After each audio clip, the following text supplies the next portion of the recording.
This channel's content is strictly for educational and informational purpose and does not endorse or promote any form of violence, harm, illegal activities, self-injuries and communal disharmony. বাংলাদেশকে আর দেশ নয় দেশ বলা যেতে পারে, তার কারণ একের পর এক ঘটনা। এবার বাংলাদেশের কবির মুখেই সমালোচনা ইউনুসের, তার কারণ সেখানকার সংখ্যালঘুদের পরিস্থিতি। চিন্ময় কৃষ্ণ দাসের গ্রেফতারি নিয়ে বাংলাদেশেরই প্রশ্নের মুখে পড়ছেন ইউনুস। পদ্মা পারে ধৃত সন্ন্যাসীর মুক্তির দাবিতে সরব বাংলাদেশের কবি। কেন গ্রেফতার করা হলো সন্ন্যাসীকে, এই প্রশ্ন কবি ফরহাদ মাজহারের। চিন্ময় কৃষ্ণ দাসের সঙ্গে কথা বলে রাষ্ট্রদ্রোহী মনে হয়নি, সন্ন্যাসীর কোনো মন্তব্যের ভিন্নমত থাকতেই পারে, কেন গ্রেফতার করা হলো, আইনি ভিত্তি কি? ইউনুসকে এই প্রশ্ন করছেন বাংলাদেশেরই কবি, বিশিষ্ট কবি ফরহাদ মাজহারের।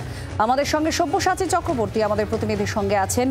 কবি ফরহাদ মাজহার ঠিক কি বলেছেন যেখানে তিনি এই প্রশ্নগুলো ওঠাচ্ছেন যে ইউনুস সরকারের ভূমিকা যথারীতি প্রশ্নের মুখে পড়ছে এই চিন্ময় কৃষ্ণর গ্রেফতারি নিয়ে?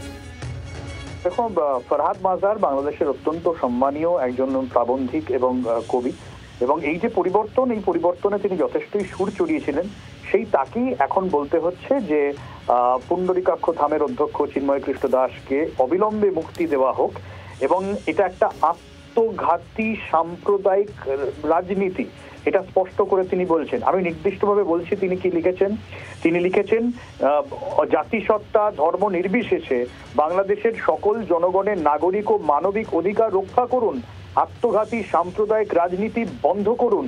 তিনি লিখেছেন একেবারে স্পষ্ট কথা, মোটা মাথা ও ষড়যন্ত্রর তথ্য দিয়ে এসবের মোকাবিলা করা যাবে না, মূর্খতা পরিহার করুন। এ কথা তিনি আগেই লিখেছিলেন, এবং তিনি এখন বলছেন যে বাংলাদেশের সনাতনী ধর্মাবলম্বীরা আমাদের মতোই রক্ত মাংসের মানুষ, তাদের মানবিক ও নাগরিক অধিকার নিশ্চিত করা আমাদের সকলেরই কর্তব্য।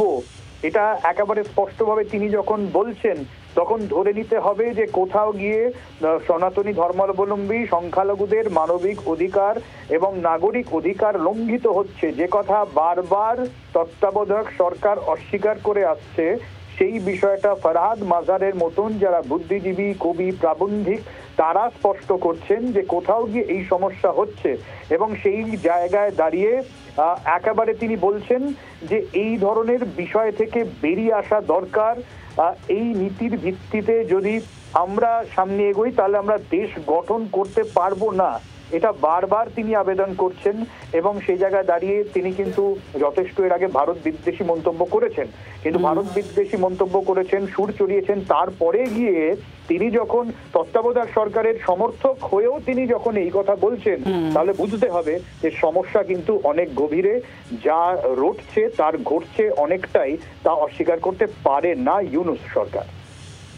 অনেক ধন্যবাদ। সব্যসাচী চক্রবর্তী আমাদের প্রতিনিধির সঙ্গে ছিলেন, এবং এবার আপনাদের শোনাবো এই বিশিষ্ট কবি তিনি কি বলছেন, তিনি কি বলেছেন। ফরহাদ মাজহার কি বলছেন, এবার শুনুন।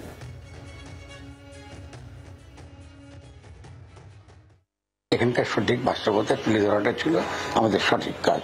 সেই সঠিক কাজ আমরা করতে পারতাম যদি আমরা সনাতন ধর্মাবলম্বীদের সঙ্গে আন্তরিকভাবে তাদের সঙ্গে মিশতাম, এবং আমরা যদি তাদেরকে বোঝাবার চেষ্টা করতাম, এবং তাদের যে সকল দুঃখ, কষ্ট, দোহ, ক্ষোভ, বিক্ষোভ রয়েছে, এটাকে আন্তরিকভাবে শুনতাম, এবং একটা সমাধানের একটা পথ আমরা খুঁজে বের করতাম। আমরা একটা গণ অভ্যুত্থান করেছি, এটা ভেবে দেখুন, একটা গণ অভ্যুত্থান করেছি, এটা বিশাল বিশাল ঘটনা। তার মধ্যে সনাতন ধর্মাবলম্বীরাও তারাও কিন্তু অংশগ্রহণ করেছে। ব্যাপারটা এমন না যে তারা এই গণ অভ্যুত্থানের বাইরে তারা ছিলেন। তাহলে আমরা খুব অতি অনায়াসে আমরা যে নতুন বাংলাদেশ গড়ে তুলতে চাইছি, সে বাংলাদেশে তাদেরকে আমরা অন্তর্ভুক্ত করতে পারতাম। বাংলার আওয়াজ, বাঙালির আবেগ, জি 24 ঘন্টা।